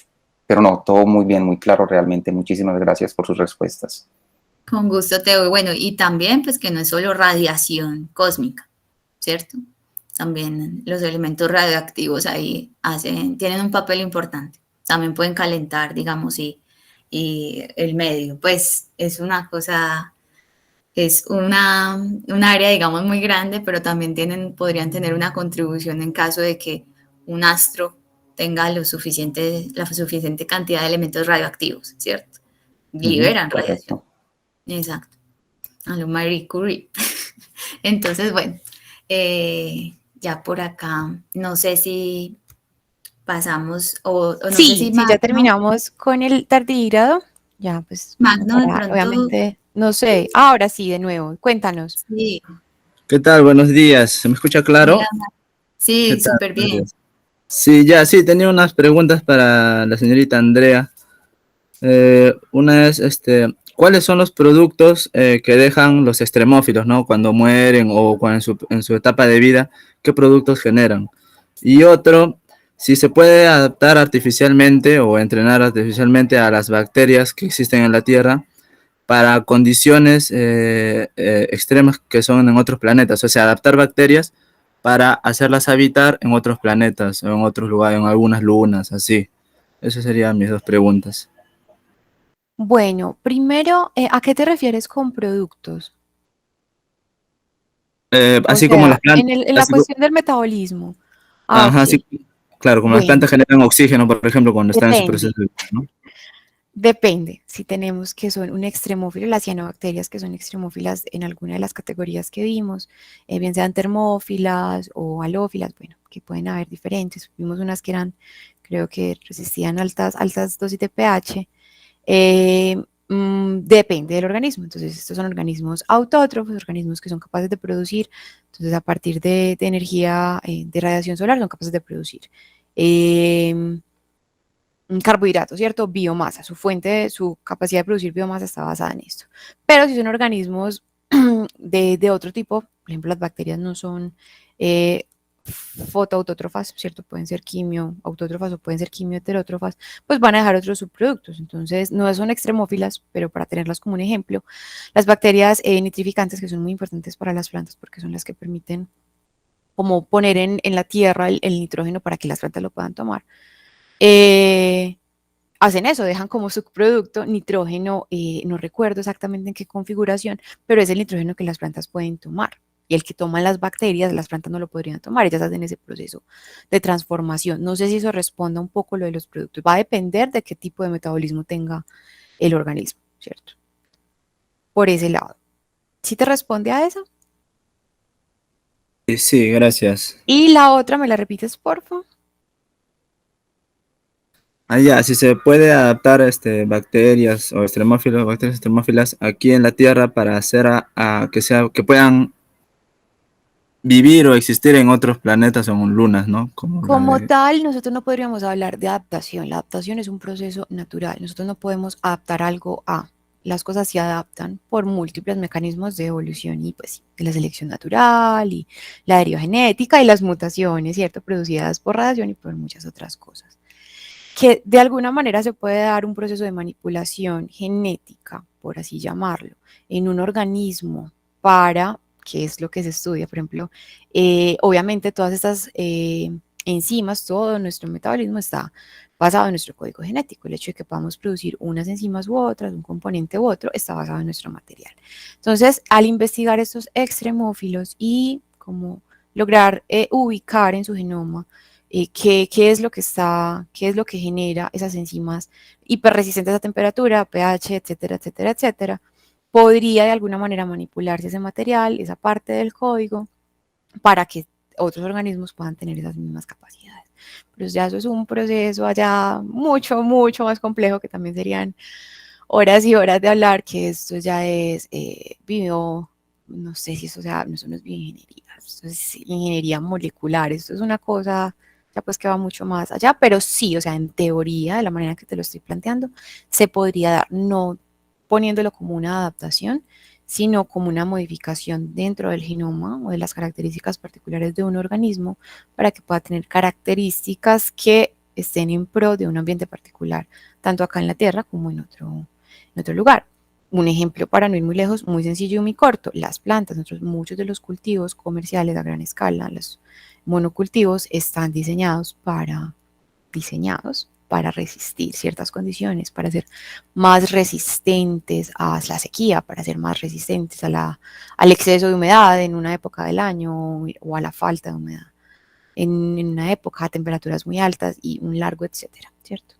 Puede ser un proceso de entrecruce de variedades, como un seleccionamiento, las razas de perros, también para no ir muy lejos, como que va seleccionando, pero es un proceso muy largo generacional y ya lo que tenemos ahora es esta ingeniería genética de cortar y pegar aquí en el genoma, pero obviamente eso puede tener pues consecuencias muy complejas desde la bioética, desde la biología, etcétera.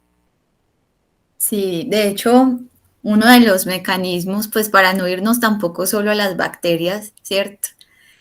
También se ha pensado, digamos, en organismos. Por ejemplo, una de las ideas que algunos tienen, pero esto no es que haya sucedido, es que cuando ya los humanos empecemos, por ejemplo, a ir a Marte y Modifiquen. estas cosas, exacto, es una de las Esa ideas. idea me parece supremamente compleja.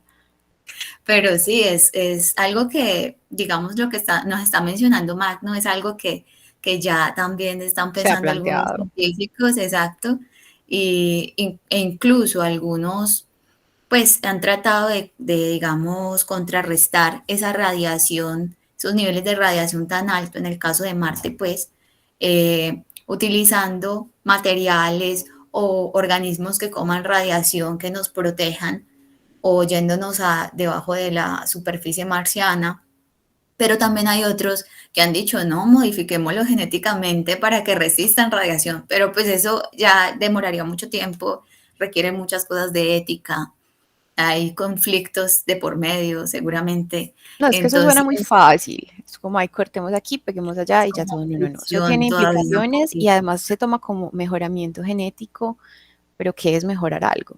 O sea, el hecho de que las especies evolucionen no es que estén mejorando, están cambiando al azar y las condiciones del medio pueden que esos cambios resulten siendo favorables, como pueden que resulten siendo un desastre. Entonces, este mejoramiento que hagamos en un organismo nosotros, una bacteria, un hongo, lo que sea, puede que no sea un mejoramiento, o sea, puede que sea un cambio, pero Una evolución. no termine haciendo que pues sí funcione, sino que sea todo lo contrario, que vaya en detrimento de ese organismo en particular, de esa especie, de ese grupo de especies. Entonces, creo Sí, que hay muchas implicaciones, pero es algo que pues sí, se ha pensado existe, también. sí. Exacto, sí. ¿No? Y Pues bueno, existen en otros planos, ¿cierto? Ya mejoramiento en plantas, pues y manipulación en plantas. Bueno, este es nuestro modelo, pues o nuestro organismo como que escogimos para este caso en particular, que son las bacterias oxidantes de hidrógeno. Son bacterias que tienen algo en particular que se denominan autótrofas facultativas.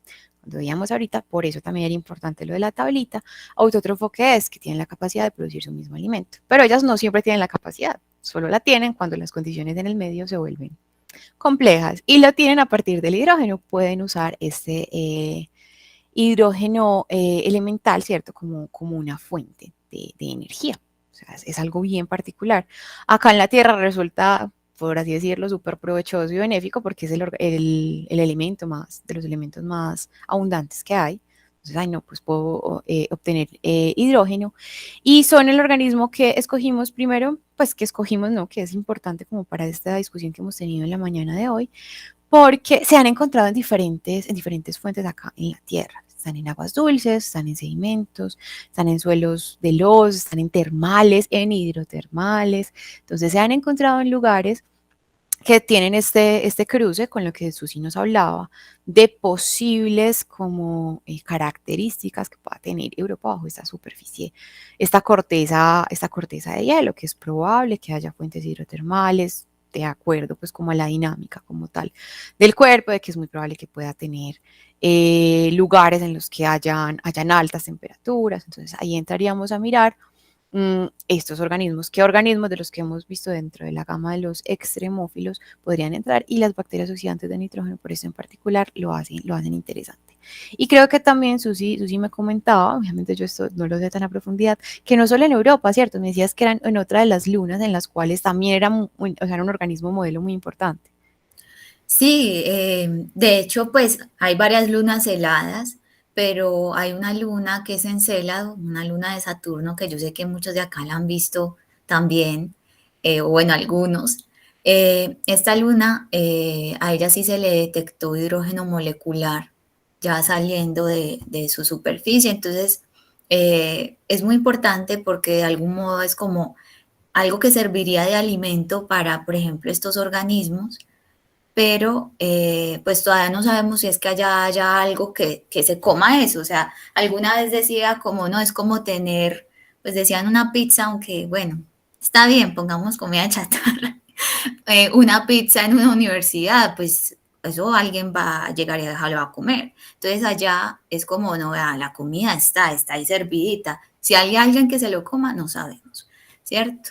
Pero digamos que en este caso, Encelado también es un ambiente donde estas bacterias serían muy interesantes como para analizar, digamos, en cuanto a la habitabilidad, ¿cierto? Basándonos en ellas también, ¿cierto? Porque nosotros no vamos a poder ir allá a meternos a ese océano y estar en la superficie de menos 160 grados centígrados.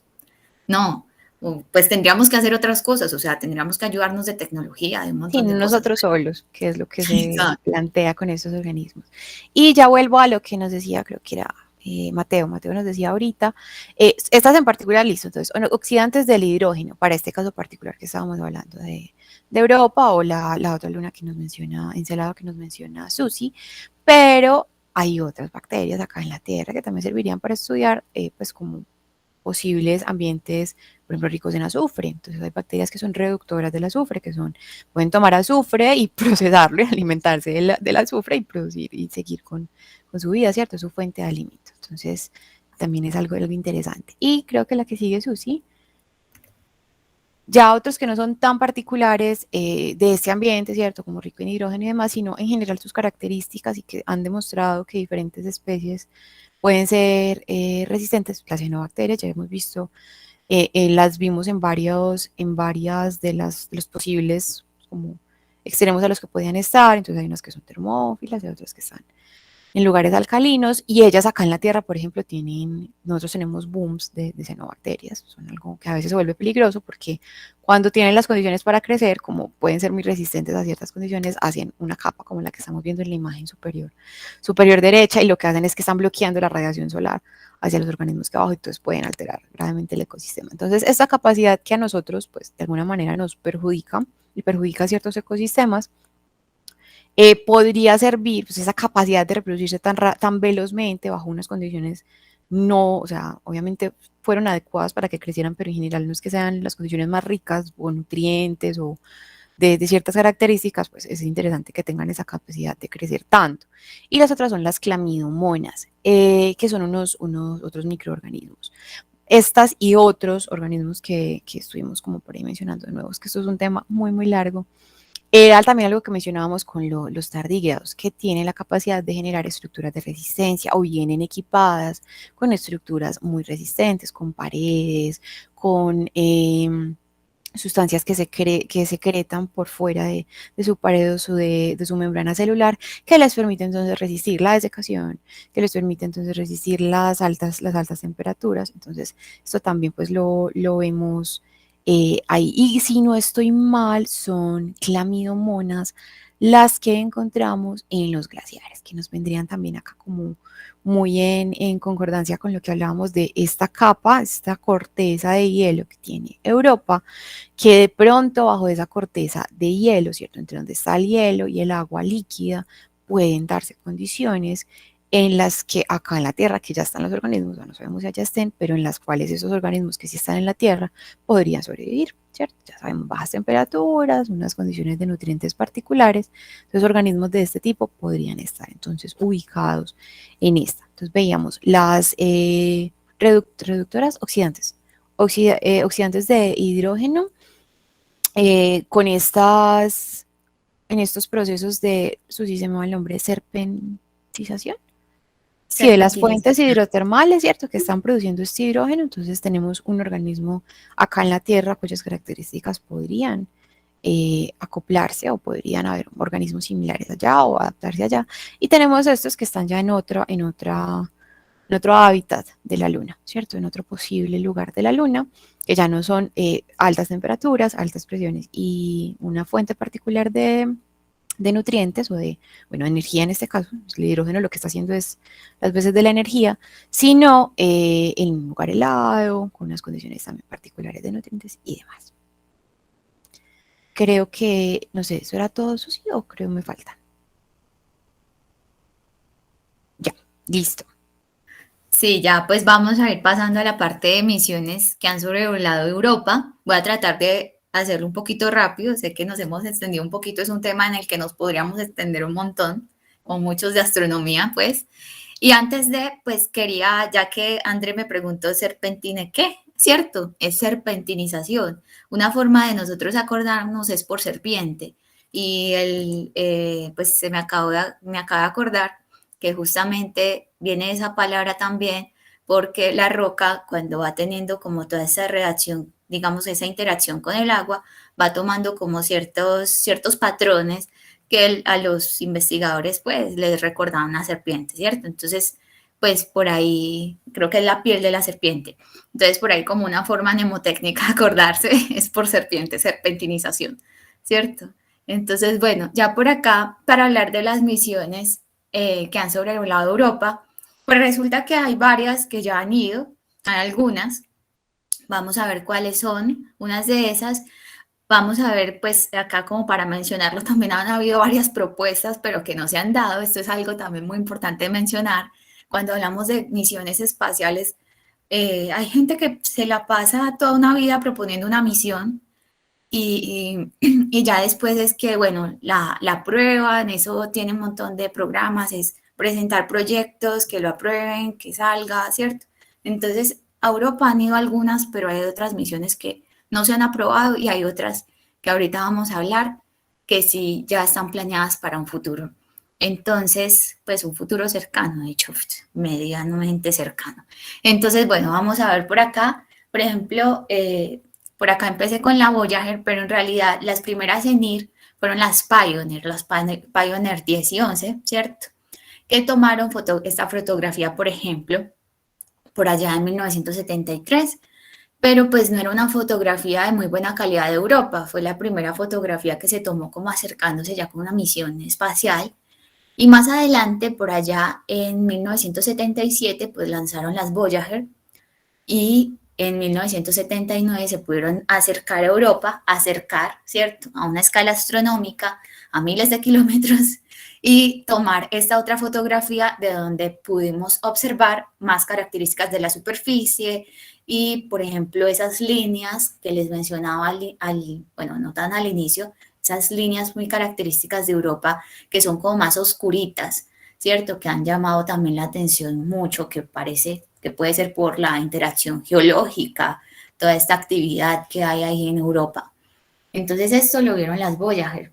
Más adelante, esta misión, la Galileo, sobrevoló a Europa desde 1995, esta fue lanzada en 1989, pero llegó a Europa por allá en el 95, y entre 1995 y el 2003 realizó 12 sobrevuelos a esta luna, pero resulta, bueno, es la que más nos ha brindado información de Europa, de hecho, esta misión Galileo fue de las que ya empezó como a tratar como de intuir, digámoslo así, de mostrar como, ay, parece que hay un océano interior, medir también todo este ambiente que hay en Europa, tomar fotografías de mejor calidad.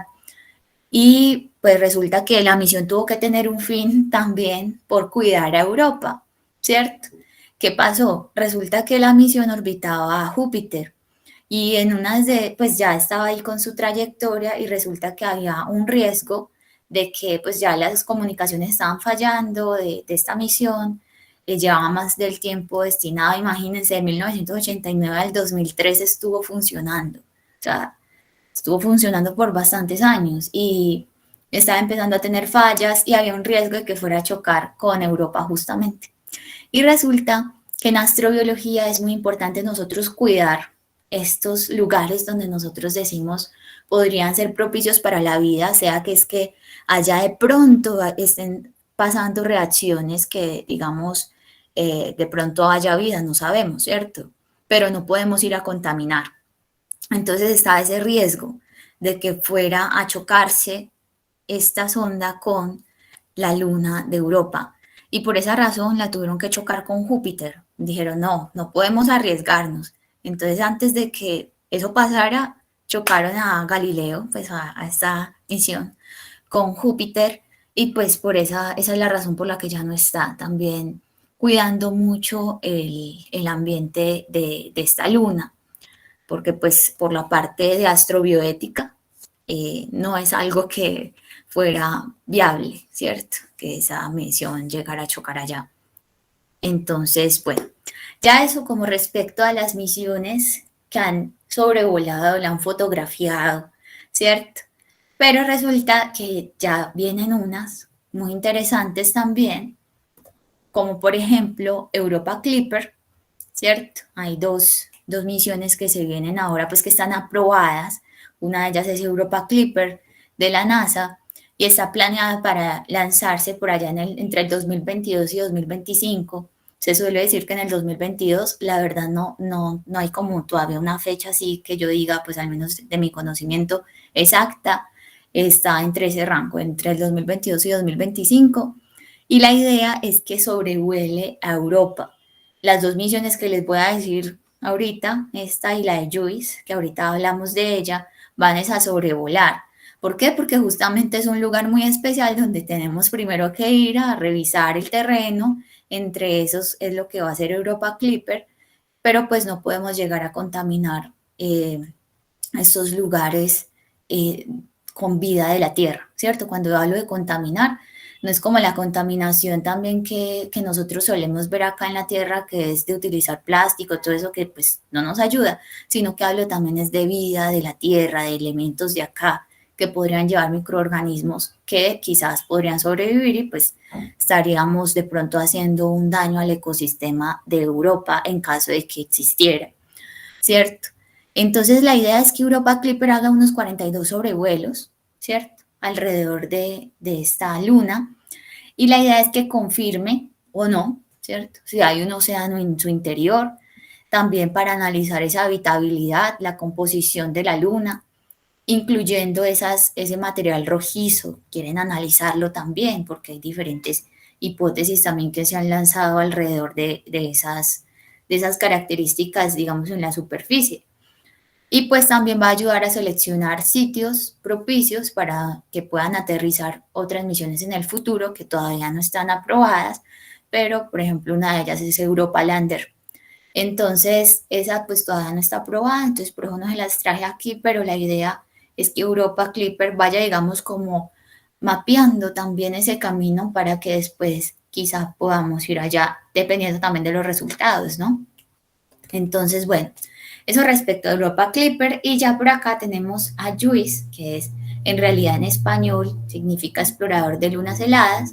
Es una misión de la Agencia Espacial Europea y está planeada para lanzarse en el 2022. Se espera que llegue a Júpiter por allá en el 2029 y va a orbitar a Júpiter y va a analizar, pues va a estudiar algunas lunas heladas, o sea que tienen, digamos, ese hielo, esa corteza de hielo, como Europa, Ganímedes y Calisto, ¿cierto? O sea, estas otras lunas galileanas con excepción de Io. Io no, digamos que ella va a estudiar es las heladas y se va a centrar mucho en Ganímedes, que es la luna más grande de nuestro sistema solar, pero pues va a hacer 2 sobrevuelos a Europa para también, digamos, estudiarla mucho más. Entonces, estas serían como las 2 misiones que hasta ahora están planeadas, aprobadas para que salgan en un futuro próximo, ¿cierto? Medianamente cercano. Y pues algo que todavía no sabemos es si en Europa haya vida, ¿cierto? Todavía no sabemos si allá pueda haberse desarrollado la vida. Es una de las lunas más fascinantes que tenemos en nuestro sistema solar y entre esas para el estudio de la astrobiología, el estudio de la vida en la Tierra y en el universo como tal, basándonos en el origen, en la distribución, evolución y el futuro, ¿cierto? Entonces, este pues es el taller del día de hoy. Recuerden llenar el formulario de asistencia, por ahí les dejamos el link en el chat. Ahorita pues si algo igual se los puedo volver a compartir. Y no sé si hay alguna pregunta. Bueno, antes de compartirles nuestras redes sociales donde estamos como Museo ITM y vamos a hacer una actividad, ¿cierto? Entonces ahorita si quieren, antes de la actividad, no sé si tengan alguna pregunta, dejémosla por aquí. Mateo, ¿cómo estás?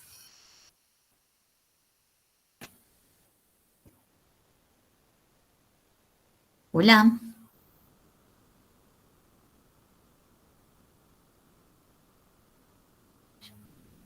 Hola, Mateo. No sé qué sucede. Ve, como que se le salió. De pronto, en vez de darle al micrófono, quién sabe. Bueno, entonces por acá recordarles nuestras redes sociales, donde estamos como @museoitm en Instagram, Facebook y Twitter, y pues nuestro blog de La Piranga, ¿cierto? Que también es muy interesante y por ahí hablamos de diferentes temáticas. Voy a volverles a compartir acá el enlace. Magno, cuéntanos. ¿Qué tal? Sí, quería preguntar sobre la composición química del agua que salía de los géiseres de Europa. No sé si se ha detectado su composición química, creo que por un aspecto de fotografía que recibe la luz. Una cosa sí leí una vez que se puede detectar la composición química de los objetos. Se creería que podría ser agua, pero digamos que eso no es algo que tengamos con total certeza. La idea de estas misiones también es analizar esa composición, por ejemplo, en el caso de Europa Clipper, también en caso de que haya un océano interior. Se cree que es agua porque pues la atmósfera de Europa está compuesta más que todo por oxígeno, se cree que ese hidrógeno escapa, ¿cierto? Y es debido a ese material que sale de estas plumas o estos criovolcanes, ¿cierto? Esos chorros que pueden salir, digamos, de agua a la luna e interactúan con la radiación y eso hace que se disocie pues como la molécula de agua, ¿cierto? En hidrógeno y oxígeno. Pero pues es como lo que te podría decir en cuanto a la composición del océano, porque la verdad más de ahí pues no tenemos como, o al menos yo no conozco más información, ¿cierto? Por acá ya está Mateo otra vez. Sí, entonces pues respecto a eso, es una de las cosas que todavía tenemos que estudiar, todavía no tenemos certeza exactamente de si de verdad hay un océano. Es como de las hipótesis que hay, ¿cierto? Eso es algo que es muy bueno que dejemos claro porque esto también pues es algo que antes hemos podido estudiar desde acá, ¿cierto? Y con estas misiones que pues ninguna de ellas ha estado exactamente en Europa, no ha aterrizado y pues todavía falta para que eso pase. Entonces, bueno, ahorita con Europa Clipper quizás podamos eh, estudiar mucho más eso. No sé si Mateo, que yo sé que ahorita iba a preguntar algo, ya esté Ah, por sí, aquí. gracias. Tenía un problema ahí con el micrófono. No sé si ya preguntaron esto y es que eh, se dice que no se conoce con certeza el grosor de la capa de hielo. Y mi pregunta es, ¿qué importancia tiene ese grosor de esa capa de hielo de Europa? Pues, ¿qué importancia tiene para la astrobiología? Bueno, pues sí, exactamente. Hay dos versiones, se cree, algunos creen que es más gruesa, otros creen que es más delgadita. Y si mal no estoy, tiene que ver es con la interacción con la radiación, con que pueda salir, así era eso, pueda salir el material, ¿cierto? Si es una capa demasiado gruesa, pues el océano con la capa superficial quizás no podría tener tanta interacción, ¿cierto? Esa es como de las implicaciones que tendría. Serían modelos diferentes, ¿cierto? Cuando hablamos de astrobiología, de habitabilidad, serían modelos diferentes. Entonces, esa sería como la implicación de que o tenga una capa de hielo más delgadita o la tenga más grande, ¿cierto? Si es más delgadita, pues va a poder, digamos, como haber una interacción en mayor medida con la superficie de ese océano, entre ese océano y la superficie, pues el océano con la roca, ¿cierto? Va a interactuar esas capas, van a interactuar esas capas interiores de la luna mucho más. Entonces eso hace que haya un enriquecimiento, digámoslo así, porque van a haber químicos del océano que van a ir pues en este caso a capas superiores, pero pues esa sería como eso, cambiaría como el modelo, por decirlo así, de la luna, ¿cierto? Listo, muchas gracias. Bueno, Susi, no sé, yo creo que ya la actividad la dejamos. No sé si la hacemos o Hagámosla rapidito, de ¿qué una. les parece? Listo. Igual es sencilla, pues en el sentido de que es por acá, no nos tenemos que ir a ningún otro software. Entonces, bueno, son unas preguntas que vamos a ver en pantalla y ya el que quiera ir contestando, igual ya nos vamos a tomar casi 2 horas. Entonces, bueno, vamos por acá. ¿Cuál de esas imágenes corresponde a Europa? A los que estuvieron atentos. La C. Pueden, sí, súper Muy bien. Eso les bien. iba a decir, pueden habilitar el micrófono o nos lo pueden dejar ahí en el Eso, chat, entonces, súper bien. por términos de tiempo, entonces vamos siguiendo. Y por acá la siguiente pregunta. ¿Cuál de los siguientes no se considera un ambiente extremo?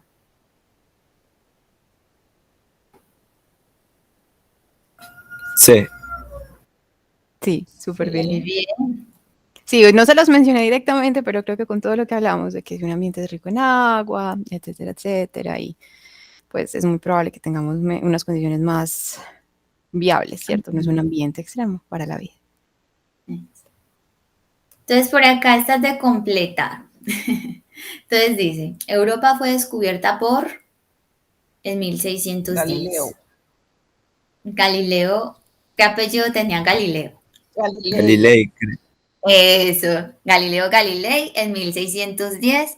Varias misiones como ¿qué misiones han estado allá? La han fotografiado. ¿Se acuerdan? ¿Alguna de esas misiones? Sí. Tenemos. Ay, ¿cómo fueron los nombres? Algunos se acuerdan. Algunos los están poniendo en los comentarios. Ah, sí, no estaba Pioneer, mirando. Voyager o Galileo. Se ponían nos dice Pioneer y Voyager. Eso, Súper bien. Sí, eso, han sido varias, no es una sola. Esta podía ser. eso. Entonces ahí pues la idea era como recordar un poquito de esas que han estado por allá fotografiándola. Entonces puede ser Galileo, Pioneer, Voyager, ¿cierto?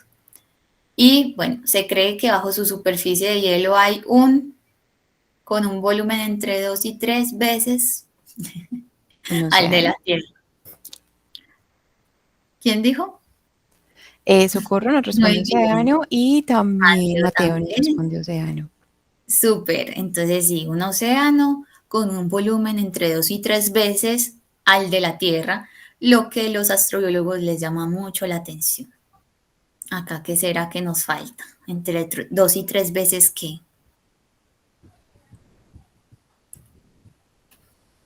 Mayor. Muy bien. Exactamente. Entonces, bueno, por acá las respuestas, ¿cierto? Que igual ya las conocimos. Y vamos con la siguiente. ¿Cuántas misiones planean lanzarse antes del 2030 para estudiar Europa? ¿0, 1, 2 o 3? Muy bien, ya están, mejor dicho, súper. Por acá ya nos dijeron que 2, Europa Clipper y Juice, ¿cierto? La de la exploración de lunas heladas, ¿cierto? Entonces la C. Y vamos con esta. No sé si Andrea quieras de pronto decir esto. Los organismos que viven a alta presión son conocidos como...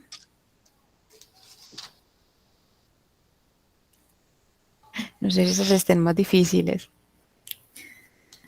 Empieza por B. No, creo que no. Son conocidos como barófilos. Muy bien. Sí, algunos al menos son barófilos. En su mayoría son microorganismos que viven en las terrestres y en las del océano.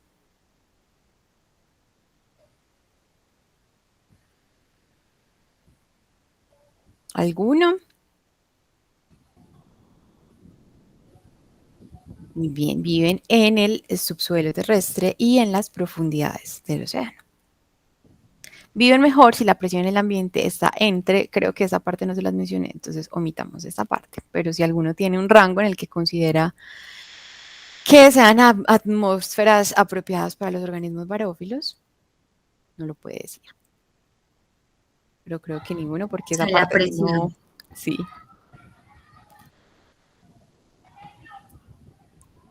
No, o sea, yo creo que no. Entonces ya vamos con las respuestas. Entonces, sí, me dieron varias de las respuestas. Y las siguientes, eso sí creo que las tiene. No estoy segura. Yo estaba esperando, es que yo, como si vos la estuvieras presentando, ya la muevo. Son conocidos como barófilos, en su mayoría son microorganismos que viven en el subsuelo terrestre. También, eso no lo mencionamos mucho porque son más raros y han sido mucho menos estudiados, obviamente, pues porque perforando pozos de petróleo y estas cosas se han encontrado. Y en las profundidades del océano. Y viven mejor, esto es algo, lo que hablábamos de si sobreviven o prosperan los que son de verdad barófilos, que viven y sus características son para altas presiones, entre 500 y 700 atmósferas. Esto es muchísimo, ¿cierto? Entonces, para que tengamos en cuenta ese rango, y es un rango, ¿cierto?